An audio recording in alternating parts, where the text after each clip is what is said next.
कराळजिह्विका कठोरदंश्रिका प्रदीप्त दिग्विदिक्तट प्रचण्डवह्निकीलका नटसहस्रशतसहस्रकोटिकोटिकेसरं नमो नमः। ओम नमस्कृत्याय प्रमेयाय विष्णवे कूर्मरूपिणे पुराणं संप्रवक्ष्यामि यदुक्तं विश्वयोनिना। ఈటీవీ లైఫ్ ప్రేక్షకులందరికీ నమస్కారం.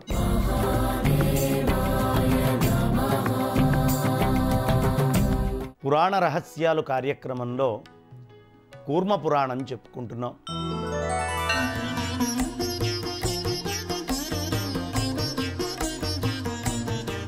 అసలు కూర్మ పురాణం మొదలుపెట్టడమే ధ్యాన శ్లోకం ఒకటే ఆరంభమవుతుంది. నమస్కృత్యాయ అప్రమేయాయ. ఆ అప్రమేయుడైనటువంటి శ్రీ మహావిష్ణువు ఎవరైతే ఉన్నారో కూర్మరూపాన్ని ధరించినటువంటి ఆ మహానుభావుడికి నమస్కరించి ముందు బ్రహ్మదేవుడు చెప్పినటువంటి ఈ పురాణాన్ని నేను చెప్తున్నాను. ఎక్కడండి ఇది? ఏ కథ మనం మొదలుపెట్టుకున్నా నైమిషారణ్యానికి చేరుతుంది. నైమిషారణ్యము అంటే దీనికి ఆ పేరు ఎలా వచ్చింది? బ్రహ్మదేవుడు దగ్గరికి అందరూ ఋషులు వచ్చారు.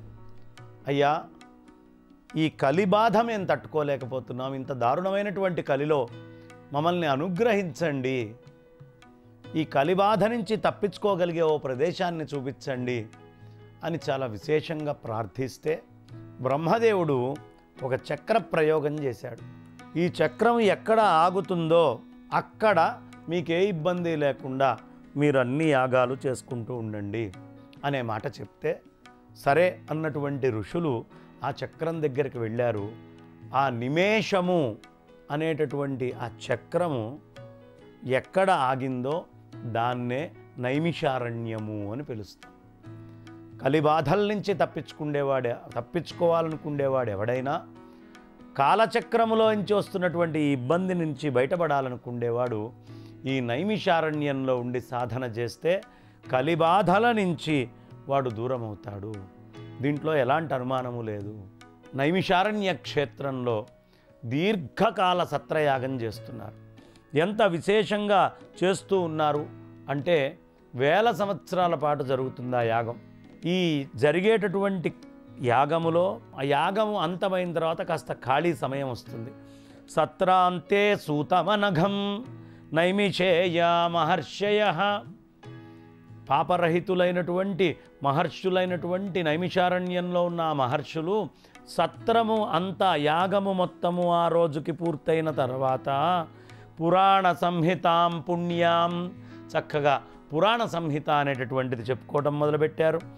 పప్రచ్చు రోమహర్షణం, చాలా శ్రద్ధాభక్తులతో రోమహర్షణుడు అనేటటువంటి ఆ అద్భుతమైనటువంటి మహాత్ముడైనటువంటి పౌరాణికుణ్ణి ప్రార్థన చేశారు. త్వయా సూత మహాబుద్ధే భగవాన్ బ్రహ్మవిత్తమః ఇతిహాస పురాణార్థం వ్యాసక్ సమ్యగుపాసితః. గొప్ప బుద్ధిమంతుడైనటువంటి ఓ సీతుడా, నువ్వు బ్రహ్మవిధులందరిలో కూడా చాలా శ్రేష్టమైనటువంటి వాడివయ్యా. ఎంతో శ్రేష్టమైనటువంటి నువ్వు వ్యాస మహర్షి దగ్గర ఇతిహాస పురాణాలన్నిటినీ కూడా చాలా విశేషంగా గ్రహించి ఆయనని సేవించావు.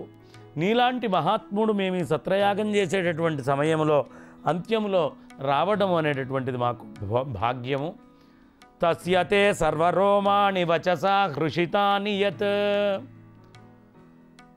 ఏమిటి రోమహర్షణుడి యొక్క గొప్పతనము? ఆ పేరు ఆయనకు ఎందుకు అలా వచ్చింది అంటే, రోమహర్షణుడు ఏదైనా ఒక్కసారి పురాణం చెప్పాడు అంటే ఆయనకి ఎదురుగుండా వినేటటువంటి వాళ్ళకి ఒంటి మీద ఉన్నటువంటి రోమాలన్నీ ఒక్కసారి నిక్కబొడుచుకొని ఆనందాన్ని వ్యక్తీకరిస్తాయి.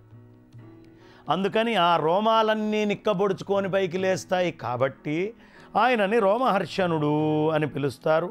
ద్వైపాయనస్యతు భవాంస్తతో వై రోమహర్షక. అందుకని వ్యాసుల వారు నీకు రోమహర్షుడు అనేటటువంటి పేరిచ్చారు కదయ్యా, నీకంటే నీలాంటి మహానుభావుడు ఈ యాగం దగ్గరికి రావడం కంటే అదృష్టం ఏముంటుంది? భవంతమేవ భగవాన్ వ్యాజహార స్వయం ప్రభు మునీనాం సంహితాం వక్తుం వ్యాస పౌరాణికాం పురా. పూజ్యుడైనటువంటి వ్యాస మహర్షి మొదట అన్ని పురాణాలు మీకే కదండి ఉపదేశించింది. ఆ పురాణ గాథల్ని మాలాంటి మునులకు కూడా కాస్త వినిపించండి, దానికోసమే కదా ఆ మహర్షి మీకు అందించింది అని వాళ్ళు చాలా శ్రద్ధతో భక్తితో అభ్యర్థించారు. ఎప్పుడైనా వినయ విధేయతలతోటి పెద్దల దగ్గరికి చేరి వాళ్ళని అభ్యర్థన చేయాలి. అంతేగాని వినయ విధేయతలు లేకుండా ఇష్టం వచ్చినట్టుగా ఎలా పడితే అలా పెద్దల దగ్గరికి వెళ్ళి మనం ఏది పడితే అది అడగకూడదు. ఈ సత్యం మనం గుర్తించాలి. అందుకని బ్రహ్మదేవుడి యొక్క యజ్ఞములో అవబృధ స్నానముని ఆచరించి పురాణ సంహితని ప్రబోధించడానికి పురుషోత్తముడైన నారాయణుడి యొక్క అంశతో నువ్వు జన్మించావయ్యా. నువ్వు సామాన్యమైనటువంటి వాడివి కాదు. కాబట్టి రోమహర్ష, మా అందరికీ కూడా పురాణాలని నువ్వు చెప్పు, అందులో కూడా ఉత్తమమైనటువంటి కూర్మ పురాణాన్ని మాకు వినిపించండి అని అక్కడున్నటువంటి ఋషులందరూ కూడా ఆ పురాణార్థాలని బాగా తెలిసిన వాడివి కాబట్టి నువ్వే చెప్పాలి అని చాలా వినయ విధేయతలతోటి ప్రార్థించారు. ఆ మునుల మాటలు విని పౌరాణికులందరిలోకి శ్రేష్ఠుడైనటువంటి రోమహర్షణుడు తన గురువైన వేదవ్యాసుడికి మనసా నమస్కరించాడు. ఆ నమస్కరించి రోమహర్షణుల వారు ఈ విధంగా అంటూ ఉన్నారు. ఎలా నమస్కరించారు? నమస్కృత్య జగద్యోనిం కూర్మరూపధరం హరిం వక్ష్యే పౌరాణికీం దివ్యాం కథాం పాప ప్రణాశినీం. నేను జగత్తుకి కారణరూపుడు, కూర్మరూపధారి అయినటువంటి ఆ విష్ణుమూర్తి యొక్క అద్భుతమైనటువంటి చరిత్రను ఆయనకి నమస్కరించి పాపాలని నశింపజేసేటటువంటి ఈ కూర్మ పురాణాన్ని మీ అందరికీ బోధిస్తాను. చూడండి, మొదలుపెట్టడమే కూర్మ పురాణం విన్నంత మాత్రానే పాపరాశి మొత్తము దగ్ధమైపోతుంది అనే విషయాన్ని మనకి సుస్పష్టంగా తెలియపరిచారు. కాబట్టి కూర్మ పురాణం వింటే ఎలాంటి పాప పంకిలమైన సమస్తము భస్మీపటనం అయి తీరాల్సిందే. పాపకర్మలకి ఉత్తమ లోకాలకి వెళ్తాడు. పుణ్యకథను నాస్తికునికి ఎన్నడూ చెప్పరాదు. ఈ పుణ్యమైనటువంటి కథల్ని మనం ఎప్పుడూ నాస్తికులకి చెప్పద్దు. పాపాత్ములు కనుక ఒకవేళ దీన్ని వింటే విన్నంత మాత్రాన మారి వాళ్ళు కూడా పుణ్యలోకానికి చేరతారు. కానీ దీనిని నాస్తికులు అంటే నాస్తికాహ వేదనిందకాహ, నాస్తికో వేదనిందకాహ. ఎవరయ్యా నాస్తికులు అంటే వేదాన్ని నిందించేవాళ్ళు, వేదాన్ని పట్టించుకోనటువంటి వాళ్ళు, వేదాన్ని అవమానించేటటువంటి వాళ్ళు, వీళ్ళందరినీ నాస్తికులు అంటారు. అయితే ఇది ఎవరు చెప్పాలయ్యా? శ్రద్ధ, శాంతము, ధర్మము. శ్రద్ధ ఉండాలి, శాంతమైన లక్షణం ఉండాలి, ధర్మము అనేటటువంటిదే లక్షణంగా ఉన్నటువంటి ద్విజోత్తముణ్ణి ఎవరినైనా పిలిచి ఇది ఒక ఉపాసనలాగా చదువుకున్నటువంటి మహానుభావుడితో ఈ కథని చెప్పించండి అని మనకి చెప్తూ ఉన్నారు. సర్గశ్చ ప్రతిసర్గశ్చ వంశో మన్వంతరాణి చ వంశానుచరితం చైవ పురాణం పంచలక్షణం. ఈ పురాణాలకి సర్గము, ప్రతిసర్గము, వంశము, మన్వంతరాలు, వంశముల చరిత్ర అనేటటువంటి 5 లక్షణాలు ఉంటాయి. ఈ 5 లక్షణాలతోటి ఉన్నటువంటి ఈ పురాణాలు బ్రాహ్మము, పాద్మము, విష్ణు పురాణము, అదేవిధంగా శైవము, భాగవతము, భవిష్యము, నారదీయ పురాణము, మార్కండేయ పురాణము, ఆగ్నేయము, బ్రహ్మవైవర్త పురాణము, లింగ పురాణము, వారాహ పురాణము, స్కాంద పురాణము, వామన పురాణము, కూర్మ పురాణము, మాత్స్యము, గారుడము, వాయవ్యము, బ్రహ్మాండ పురాణములని మొత్తం పురాణాలు 18.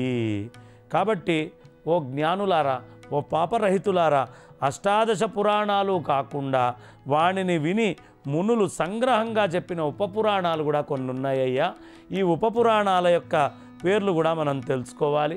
ఆ ఉపపురాణాలు ఏమిటి అంటే సనత్కుమారీయము, నారసింహము, కుమారస్వామి చెప్పినటువంటి స్కాంద పురాణము, నందీశ్వరుడు చెప్పినటువంటి శివధర్మము, దుర్వాసముని చెప్పిన ఆశ్చర్య పురాణము, నారదీయము, కాపిలము, అలాగే వామనము, శుక్రాచార్యుడు చెప్పినటువంటి బ్రహ్మపురాణము, వారుణము, వాలినము, కాలికము, మాహేశ్వరము, సాంబము, సర్వ విషయ సముచ్చయ రూపమైన సౌరము, పరశురాముడు చెప్పినటువంటి మారీచము, భార్గవ పురాణము. ఇలా ఇన్ని పురాణాలు ఉన్నాయి. ఈ పురాణాలన్నిట్లో కూడా మళ్ళీ కూర్మ పురాణానికి ఒక ప్రత్యేకత ఏమిటి అంటే ఇది 15వ పురాణము. ఇది చాలా ఉత్తమమైనటువంటి పురాణము, పుణ్యప్రదము. సంహితల భేదాలని పట్టి ఇది 4 భాగాలుగా విభజించబడ్డది. ఇందులో చెప్తున్నారు చూడండి, ఇదస్తు పంచదశకం పురాణం కౌర్మముక్తమం చతుర్థా సంస్థితం పుణ్యం సంహితానాం ప్రభేదతః. ఇది 4 రకాలుగా విభజించబడ్డది. ఏమిటా 4 విధాలు అంటే మనకి బ్రాహ్మీ, ఈ ఒక్క పురాణంలో 4 భాగాలుగా విభజించబడ్డది. బ్రాహ్మీ, భాగవతి, సౌరీ, వైష్ణవీ చ ప్రకీర్తితాః. ఈ 4 పేర్లతో ఇది పిలువబడుతోందండి. కాబట్టి బ్రాహ్మీ భాగము, భాగవతీ భాగము, సౌరి భాగము, వైష్ణవము అని 4 కూర్మ పురాణాల్లో సంహితలు పుణ్యము, ధర్మము, అర్థము, కామము, మోక్షము ఈ 4టిని ప్రసాదించే విషయాలున్నాయి. ఈ బ్రాహ్మీ సంహిత 4 వేదాలకి సమానమైనటువంటిది. 6000 శ్లోకాల సంఖ్య కలిగింది. దీనికి ధర్మార్థ కామ మోక్షాలు అనే పురుషార్థాల గొప్పతనము, బ్రహ్మతత్వము, పరమేశ్వర స్వరూపము ఇవి చెప్పబడుతూ ఉన్నాయి ప్రధానంగా. అయితే ఇందులో సర్గ, ప్రతిసర్గ, వంశ, మన్వంతర, వంశానుచరితాలు అనేటటువంటి ఈ 5 కూడా అద్భుతమైనటువంటి పుణ్యకరమైనటువంటివి ఉన్నాయి. వీటితో పాటు దివ్యమైనటువంటి ప్రాసంగిక కథ కూడా ఇందులో ఉంటుంది. ఈ సంహిత వేదాధ్యయనం చేసినటువంటి బ్రాహ్మణాదులు ధరించదగినది. అంటే నేను వేదం చదువుకున్నాను, నా అంతటి వాడు లేడు అనుకుంటే లాభం లేదయ్యా. నువ్వు వేదం చదివినా సరే ఈ పురాణాన్ని ధరించి తీరాలి అని మనకు చెప్తున్నాయి. పూర్వం వ్యాస భగవానుడు చెప్పినటువంటి ఒక కథని ఇప్పుడు మనమందరం కూడా చక్కగా చెప్పుకుందాం. ఇందులో అమృతం కోసం దితికుమారులు, ధనుపుత్రులు అంటే దేవతలు, రాక్షసులు ఈ 2 కూడా మందర పర్వతాన్ని కచ్చముగా ఒక అద్భుతమైనటువంటి కవ్వం కింద తయారు చేసి క్షీర సముద్రము చిలికారు. సముద్ర మథనం జరుగుతున్నప్పుడు విష్ణుమూర్తి దేవతలందరి మేలు కూరి కూర్మ రూపాన్ని ధరించి మందర పర్వతాన్ని ఆయన వీపు మీద ధరించాడు. ఎందుకు? ఆ కొండ అలా భూమిలోకి వెళ్ళిపోతోంది, కానీ నీళ్లల్లో ఏ ఆధారము కింద లేకుండా తిరగగలిగేటటువంటి జంతువు కూర్మం కాబట్టి ఆ కూర్మ రూపం, పెద్దదైనటువంటి కూర్మ రూపాన్ని విష్ణుమూర్తి ధరించి అక్కడ మీద పెట్టినటువంటి మందర పర్వతాన్ని చక్కగా ఈ చిలకటంలో వాళ్ళందరికీ సహకరించారు. దేవతలు, నారదాది ఋషులు కూర్మ రూపాన్ని ధరించిన లోకసాక్షి నారాయణుడైనటువంటి పాపలన్నింటినీ నాశనం చేసే శ్రీ మహావిష్ణువుని ఎంతో ప్రస్తుతించారు. ఆ సాగరమథన సమయంలో సముద్రంలో నుండి నారాయణుని వల్లభ అయిన లక్ష్మీదేవి కూడా ఉద్భవించింది. ఆమెను పురుషోత్తముడైనటువంటి విష్ణువు స్వీకరించాడు. ఆ చిలుకుతున్నప్పుడు లక్ష్మీదేవి వచ్చి లక్ష్మీనారాయణుడు అవడానికి ఈ కూర్మ అవతారము యొక్క ప్రాధాన్యత చాలా ఉంది. తేజస్సుతో స్పష్టంగా తెలియరానటువంటి ఆ విష్ణువును చూసి నారదాది మహర్షులు, ఇంద్రుడు మొదలైనటువంటి దేవతలు కూడా మోహాన్ని చెంది కొన్ని మంచి మాటలు పలికారు. భగవన్ దేవదేవేశ నారాయణ జగన్మయ కైషాదేవి విశాలాక్షి యథావత్ బ్రూహి పృచ్ఛతాం. దేవతలకు అధినాయకుడు, అదేవిధంగా భగవన్ నారాయణ సర్వలోక స్వరూప విశాలనేత్ర, ఈమె ఎవరు తెలుసుకోవాలనే మాకు యథార్థము తెలుపుము అని ప్రార్థన చేశారు. అప్పుడు వాళ్ళ మాటలన్నీ విన్నటువంటి ఆ దానవ మర్దనుడైనటువంటి విష్ణుమూర్తి ఒకసారి లక్ష్మీ అమ్మవారిని అలా 2 కళ్ళతోటి వీక్షించి అకల్మషులైన నారదాదుల్ని చూసి మంచి మాటలు చెప్పడం ఆరంభించాడు. ఈమె గొప్ప శక్తి స్వరూపిణయ్యా. లక్ష్మి అంటే ఏమనుకున్నావు?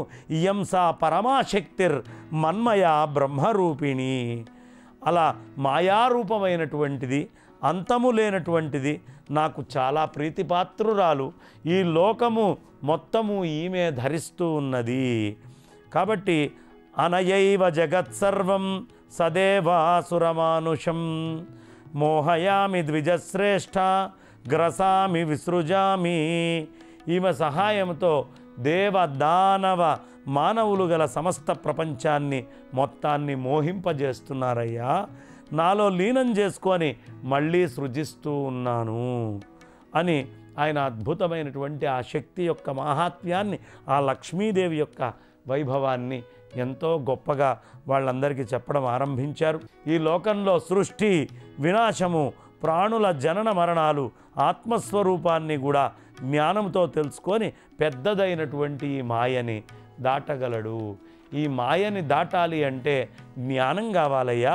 ఆత్మస్వరూపమైనటువంటి జ్ఞానం వచ్చినవాడు మాత్రమే దీని నుంచి దాటగలడు అనే విషయాన్ని చెబుతూ, ఈమె అంశాలని స్వీకరించినందువల్లే బ్రహ్మ అయినా శివుడైనా మొదలైన దేవతలందరూ శక్తిమంతులయ్యారయ్యా. ఈమె నా సకల శక్తి స్వరూపిణి. ఈమె వంశ వల్లే బ్రహ్మదేవుడు సృష్టి చేసిన, పరమేశ్వరుడు లయం చేసిన, నా శక్తి స్వరూపం ఈమె అవడం వల్ల నేను స్థితి చేసిన ఈమె యొక్క కారణమే. కాబట్టి సైషా సర్వజగత్సూతి ప్రకృతిస్త్రిగుణాత్మిక ప్రాగేవమత్తక్ సంజాత శ్రీకల్పే పద్మవాసిని. సమస్త లోకాలకి కారణభూతురాలై సత్వ రజస్తమో గుణాలతో కూడినటువంటి స్వరూపం కలిగినది. ప్రకృతి రూపి కమలవాసిని, కమలాలు పద్మాలలో నివసిస్తుంది ఆ తల్లి. అయినా ఈమె నాకంటే ముందు కల్పములోనే ప్రభవించినది. ఇప్పుడు మీరు చూస్తున్నారని మీరు అనుకుంటున్నారు, కానీ ఈ తల్లి ఎప్పుడో ముందే ఉద్భవించిందయ్యా. ఈమె 4 భుజాలు కలిగి ఉంటుంది. శంఖము చక్రము పద్మముని చేతులతో ధరించి ఉంటుంది. పుష్పహారము కలది. కోటి సూర్యుల తేజస్సుతో సమానమైన కాంతి గలది. ప్రాణులందరినీ కూడా మోహానికి గురి చేసేటటువంటి తల్లి అయ్యా ఈ తల్లి. కాబట్టి ఈ లక్ష్మీమాయని దాటడం అంత తేలిక కాదు అని చెప్పి ఈ విధంగా చెప్పగా మునులందరూ ఇట్లా అన్నారు, పద్మనేత్రుడవైన నారాయణ, మాకు కాలాంతరంలో జరిగిన సంఘటనల్ని గురించి కొంచెం తెలపవయ్యా.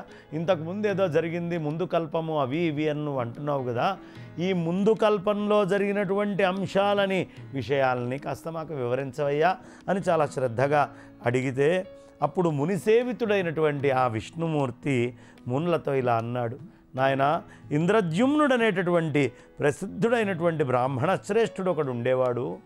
అతడు పూర్వజన్మలో రాజుగా ఉన్నాడు. పరమేశ్వరుడు ఆదులు కూడా నిగ్రహింపరాని వాడైనటువంటి కూర్మరూపంలోనున్న నన్ను చూసి నా వల్ల పురాణాలకు సంబంధించిన గాథను, దివ్యమైనటువంటి సంహితను మునిశ్రేష్ఠులతో కలిసి విన్నాడయ్యా. సృష్టికర్త బ్రహ్మను, రుద్రుణ్ణి, ఇతర దేవతల్ని కూడా తమ తమ అధికారాలతో కూడా నా శక్తికి ఆధీనులై ఉండటాన్ని గుర్తించి నన్నే శరణు పొందాడు.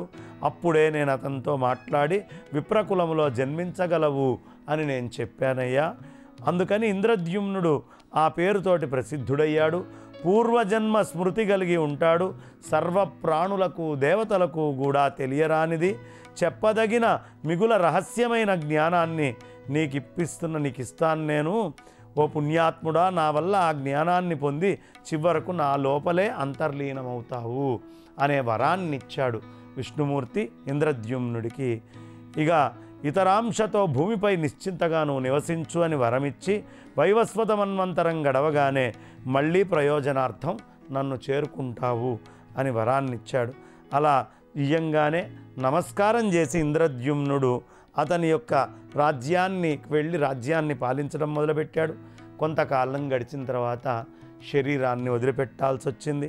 శ్వేతద్వీపంలో ఉన్నటువంటి విష్ణుమూర్తి దగ్గరికి వెళ్ళి అక్కడ నివసించి యోగులు కూడా పొందలేనటువంటి విష్ణులోక భోగాలన్నింటినీ కూడా ఇంద్రద్యుమ్నుడు అనుభవించాడయ్యా. ఓ మునివర్లారా, నా ఆజ్ఞతో మళ్ళీ ద్విజోత్తముడుగా జన్మించాడు. వామదేవనామం కలిగినటువంటి నన్ను తెలుసుకొని గూఢంగా ఉన్నవి, నాశరహితాలైనటువంటి విద్య అవిద్య అనే రెండిటిని పరబ్రహ్మస్వరూపంగా తెలుసుకోగలిగిన నా తత్వాన్ని తెలుసుకొని ఆ ఇంద్రద్యుమ్నుడు ప్రాణులకు ఆధారభూతుడైన పరమేశ్వరుణ్ణి వ్రతాలు ఉపవాసాది నియమాలతో హోమాలు బ్రాహ్మణ సమారాధనలతో ఆయన్ని పూజించాడయ్యా. ఆ పూజించిన తర్వాత పరమేశ్వరుడి యొక్క ఆశీస్సులతో అతనికి నమస్కరిస్తూ అతని యందే నిష్ఠ ఉంచి తత్పరత గల ఆ యోగుల హృదయమందే నివసించుచున్న పరమేశ్వరుణ్ణే ఎప్పుడూ ఆ పరమేశ్వరుణ్ణే ఆరాధిస్తూ ఆ ఇంద్రద్యుమ్నుడు అలా జీవితం గడుపుతూ వెళ్ళాడు. అలా ఉండగా ఒకరోజు శ్రేష్టమైనటువంటి దివ్య కళ ఆ విష్ణువు యొక్క సంబంధమైన తన స్వరూపాన్ని ఆ ఇంద్రద్యుమ్నుడికి దర్శింపజేసి, ఆహా ఎంత అదృష్టము, ఇంత మహత్తరమైనటువంటి విష్ణు కళని చూసేటటువంటి భాగ్యం నాకు కలిగింది అని శిరస్సు వంచి నమస్కరించి అనేక రకాలైనటువంటి స్తోత్రాలతో స్తుతించి చేతులు రెండు జోడించి ఒక్క అద్భుతమైనటువంటి శ్లోకం చెప్పాడు ఇంద్రద్యుమ్నుడు. కాత్వం దేవి విశాలాక్షి విష్ణు చిహ్నాంకితే శుభే యథా తథ్యేన వైభావం తవేదానీం బ్రవీహి మే. వైష్ణవ చిహ్నాలు కలిగి శుభకరాలైన విశాల నేత్రాలు గలవో దేవి, నువ్వెవరు, నీ యథార్థ స్వరూపాన్ని నాకున్నదున్నట్టు చెప్పు అని ఇంద్రద్యుమ్నుడు ప్రార్థన చేసి అడిగాడు. ఆ మాట విని చాలా ప్రసన్నురాలైనటువంటి లక్ష్మీ అమ్మవారు శుభకరురాలైనటువంటి విష్ణువుకిని స్మరించి ప్రియమైన బ్రాహ్మణుణ్ణి చూసి ఒక నవ్వు నవ్వుతూ ఇలా అంది. మునులు ఇంద్రుడు మొదలైన దేవతలు కూడా చూడలేరయ్యా, నేను నారాయణ స్వరూపం కలిగిన నారాయణిని, నారాయణ రూపమైన శ్రేష్టమైనటువంటి మాయని నేను. విచారించగా నాకు నారాయణుడికి భేదము లేదు, నేను అతని ప్రతిరూపాన్ని, ఆ విష్ణువు పరబ్రహ్మ పరమేశ్వరుడు అని చక్కగా చెప్పి సమస్త భూతగణానికి ఆశ్రయభూతురాలైనటువంటి పరమేశ్వరుణ్ణి జ్ఞాన కర్మ యోగాల ద్వారా ఆరాధించే వారి విషయంలో నా ప్రభావం పనిచేయదయ్యా. నేనేం మాయ చేసినా ఆ పరమేశ్వరుణ్ణి ప్రార్థించే వాళ్ళని నేనేం చేయలేను. కాబట్టి ఆద్యంతాలు లేని విష్ణువుని కర్మయోగ పరాయుండవై జ్ఞానయోగంతో ఆరాధించు, నీవు మోక్షాన్ని పొందుతావు అని చెప్పి ఆ మహాలక్ష్మి బుద్ధిమంతుడైన ఇంద్రద్యుమ్నుడికి చెప్తే వెంటనే అతను తల వంచి దేవికి నమస్కరించి మళ్ళీ ఓ మాట అన్నాడు. పరమేశ్వరి, భగవానుడు ప్రభువు శాశ్వతుడు కళంకరహితుడైన అచ్యుతుడు ఏ విధంగా తెలియగలవాడు? వచ్చే ఎపిసోడ్లో భగవంతుడు అకళంకితుడైనటువంటి ఆ పరమాత్మ ఏ విధంగా మనం సాధించడానికి తెలియడానికి అవకాశం ఉంది అనే విషయాన్ని చెప్పుకుందాం. పరమాత్మ యొక్క స్వరూపాన్ని ఆ వైభవాన్ని మనం తర్వాత ఎపిసోడ్లో శ్రద్ధగా విందాం అని చెప్తూ నేటికి స్వస్తి. ఈ కార్యక్రమాన్ని తిరిగి చూడాలనుకుంటే www.youtube.com/@etvlifespiritual లో చూడవచ్చు.